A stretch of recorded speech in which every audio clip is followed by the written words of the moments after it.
માધવ વિદ્યા સંકુલમાં દરેક વિદ્યાર્થીનું સ્વાગત છે. દરેક વિદ્યાર્થીને પ્રણામ.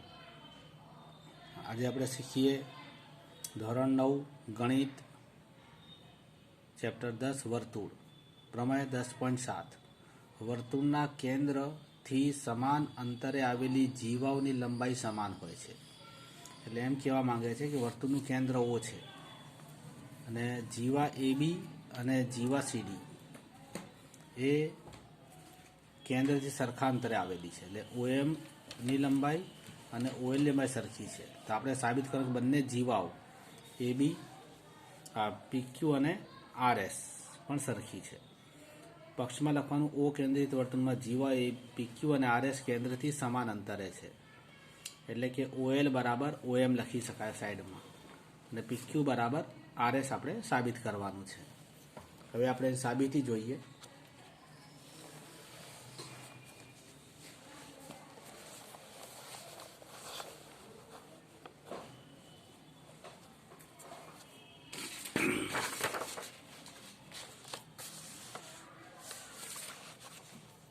કેન્દ્ર O માંથી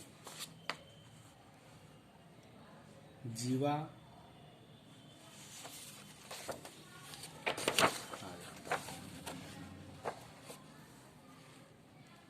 કેન્દ્ર O માંથી જીવા PQ પર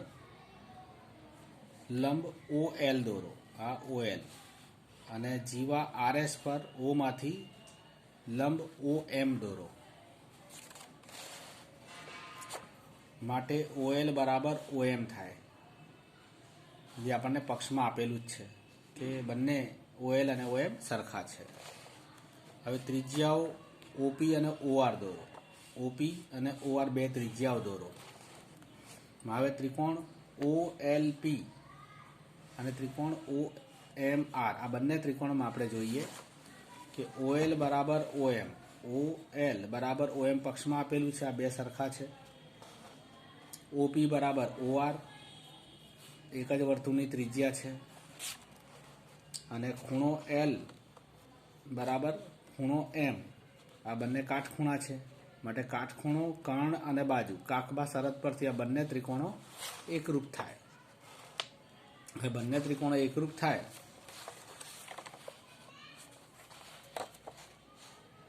તો તેના અનુરૂપ અંગો પણ સરખા થાય. માટે PL બરાબર MR આ બે પણ સરખા થાય. PLની લંબાઈ અને MRની લંબાઈ સરખી થાય CPCT પરથી. માટે આ બંને બાજુ બે ગુણી નાખીએ, ડબલ કરી દઈએ તો 2PL બરાબર 2MR. 2 કરવાનું કારણ કે આપણને પાછું PQ મળી જાય. PLના બમણા કરીએ તો PQ મળે એના માટે. પરંતુ OL લંબ PQ, OL એ PQ પર લંબ છે હોવાથી L એ PQનું મધ્ય બિંદુ બનશે. તે જ રીતે M પણ RSનું મધ્ય બિંદુ બને કારણ કે OM લંબ RS છે.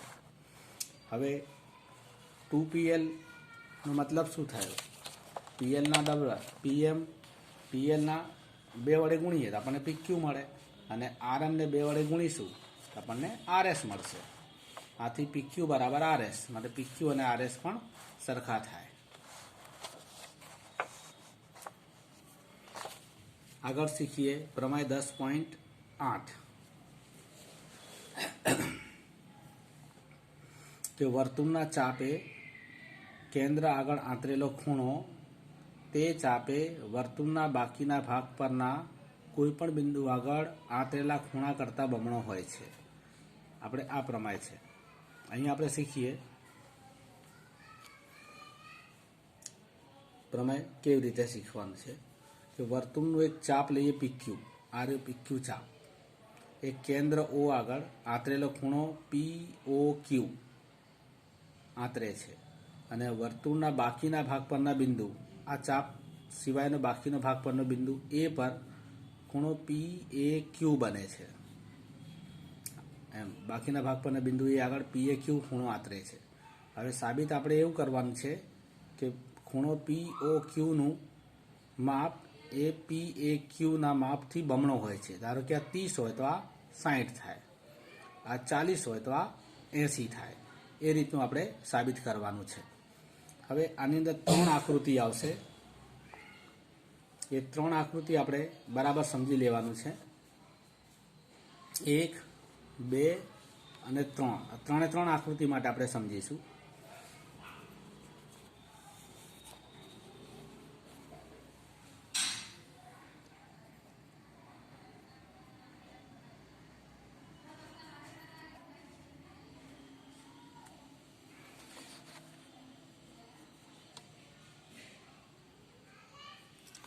ચાપ PQ માટે અહીંયા સમજીશું.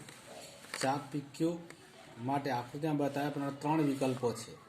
ચાપ PQ લઘુ ચાપ છે, અથવા ચાપ PQ અર્ધવર્તુળની ચાપ હોય, અહીંયાથી અહીંયા સુધી બી આવી શકે PQ અર્ધવર્તુળની ચાપ, અથવા ચાપ PQ એ ગુરુ ચાપ પણ હોઈ શકે છે. હવે પહેલાં આપણે આગળ વધીએ.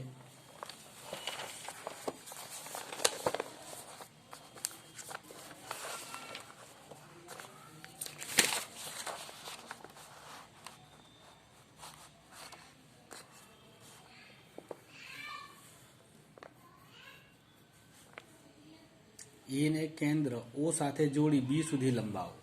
આ એને કેન્દ્ર B સાથે O સાથે જોડવાનું, કે એને કેન્દ્ર O સાથે જોડી અને B સુધી લંબાવવાનું છે. આને અહીંયા બિંદુ B લઈ લો, B સુધી લંબાવો.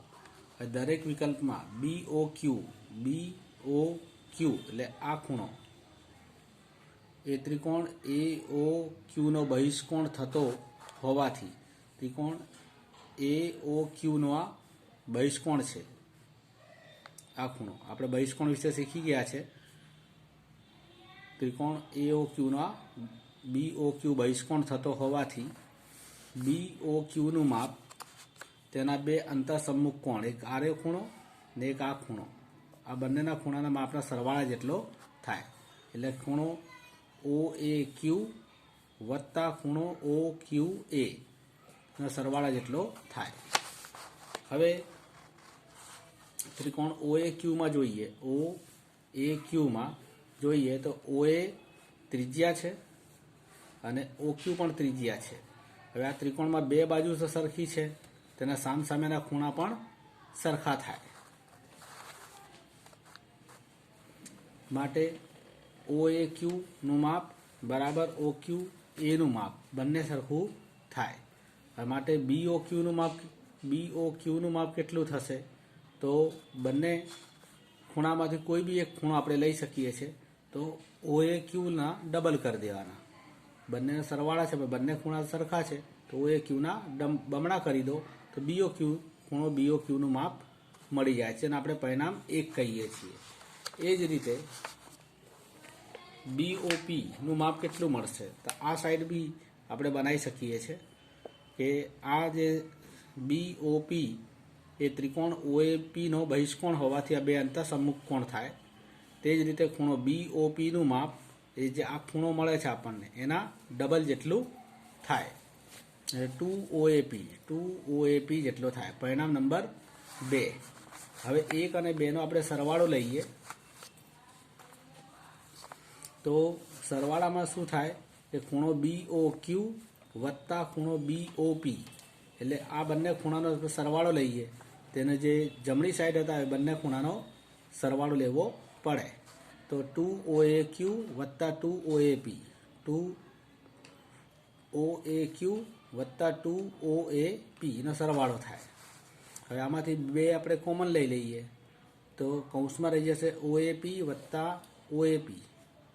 OAQ વત્તા OAP.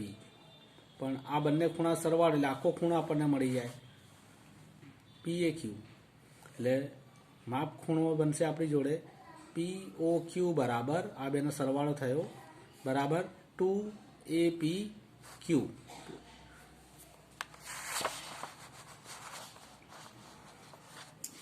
અહીંયા આપણો પ્રમેય પૂરો થાય છે. અહીંયા એક અગત્યનો ગુણધર્મ છે કે અર્ધવર્તુળમાં ખૂણો હોય છે. હવે બાકીનો જે ગુરુચાપ અને અર્ધવર્તુળનો ચાપનો પણ ઉપયોગ કરીને આપણે આ પ્રમેય એ જ રીતે પ્રમાણે સાબિત કરવાનો રહેશે. હવે શીખીએ પ્રમેય 10.9.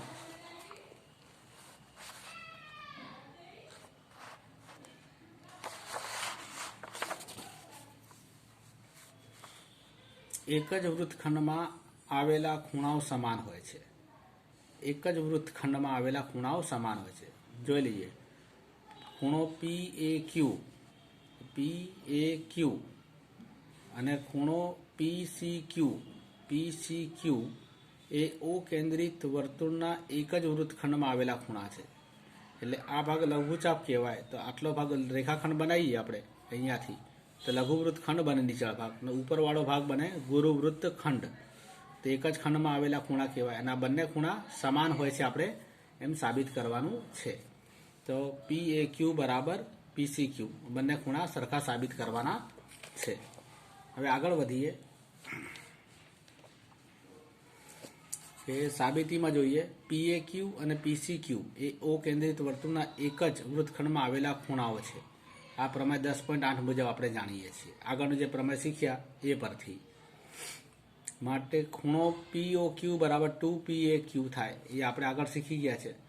POQનું માપ એ PAQના બમણા કરવાથી આપણને મળે, અને POQનું માપ એ ખૂણો PCQના માપના બમણા કરવાથી પણ આપણને મળે છે. માટે આ બંને ખૂણા PAQ અને PCQ સરખા થાય.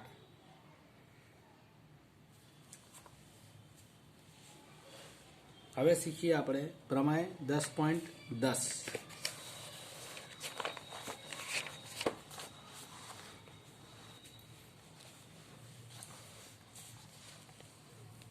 પ્રમેય 10.10 શીખીશું.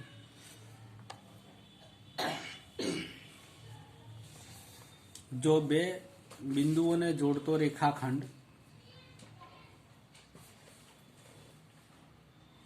એ રેખાખંડને સમાવતી રેખાની એક જ બાજુ આવેલા બીજા બે બિંદુઓ આગળ સમાન ખૂણો આંતરે, તો ચારેય બિંદુઓ એક જ વર્તુળ પર આવેલા છે. સમજવાનો પ્રયત્ન કરીએ. જો બે બિંદુઓને જોડતો રેખાખંડ શીખી લઈએ. રેખાખંડ AB એ રેખા ABની એક જ બાજુ આવેલા બિંદુઓ C અને D આગળ સમાન ખૂણો આંતરે છે. એ આપણે સમજી લઈએ આકૃતિ પ્રમાણે કે આ એક રેખા AB બનાવીએ આપણે અહીંયા, અને રેખાખંડ ABની એક જ તરફ આવેલા બિંદુઓ C અને D છે. જે ખૂણો ACB અને ADB રચે છે. એના બંને ખૂણા સમાન હોય છે. એટલે કે ખૂણો ACB અને ખૂણો ADB સરખો છે એમ સાબિત આપણે કરવાનું છે. એની આકૃતિ આ મુજબની છે. એક વર્તુળ બનાવવાનું, એક રેખાખંડ AB બનાવવાનું, અને ઉપર C અને D બિંદુ લઈ લેવાનું, અને બે ખૂણા બનાવવાના ACB અને ADB. અને આ જે AD રેખાખંડ છે એના પર બે વધારાના બિંદુ લેવાના, એક વર્તુળની અંદર E અને એક વર્તુળની બહાર E', જે આપણે સાબિત કરવાના રહેશે. હવે આપણે ચાલુ કરીએ.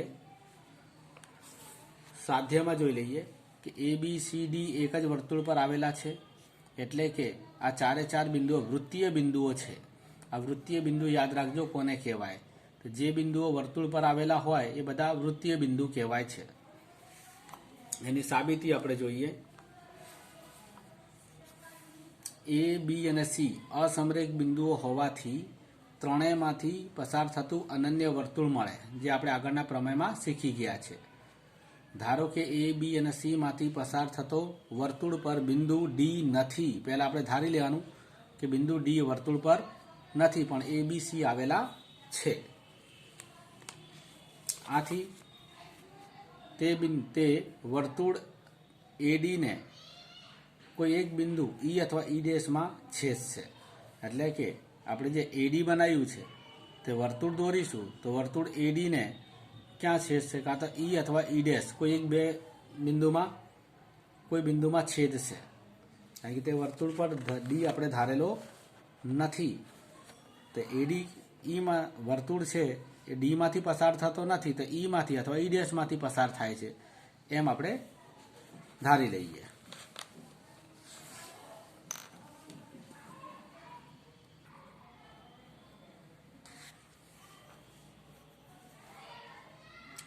આથી વર્તુળ AD ને કોઈ બિંદુ E અથવા E' છેદે છે. હવે એ ખૂણો ACB એટલે ACB બરાબર ખૂણો AEB થાય અને AEB ના લખવું હોય તો AE'B લખી શકાય છે, અથવા કરી લખ્યું છે. એક જ વૃત્તખંડ પરના વૃત્તખંડના ખૂણા છે. વળી ખૂણો ACB બરાબર ખૂણો ADB એ આપણને પક્ષમાં આપેલો છે.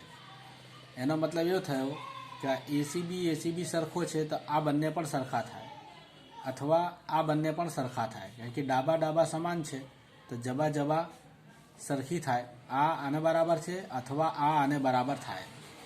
માટે ખૂણો ADB બરાબર ખૂણો AEB. ADB ખૂણો અને AEB સરખો થાય, અથવા ખૂણો ADB બરાબર ખૂણો AE'B થાય. પરંતુ ત્રિકોણના બહિષ્કોણના ગુણધર્મ અનુસાર આ શક્ય નથી કે આ બંને ખૂણા આપણે અલગ અલગ બતાવ્યા અને બંને ખૂણા આપણે સરખા બતાવીએ છીએ, સરખા શક્ય નથી. આથી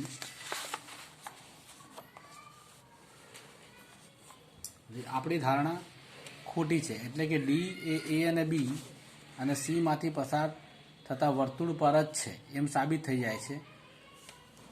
આમ ABCD એ એક જ વર્તુળ પર આવેલા છે. અહીં પ્રમેય 10.10 પૂરો થાય છે. પછીના વિડીયોમાં આપણે પ્રમેય 10.11 શીખીશું. પ્રણામ.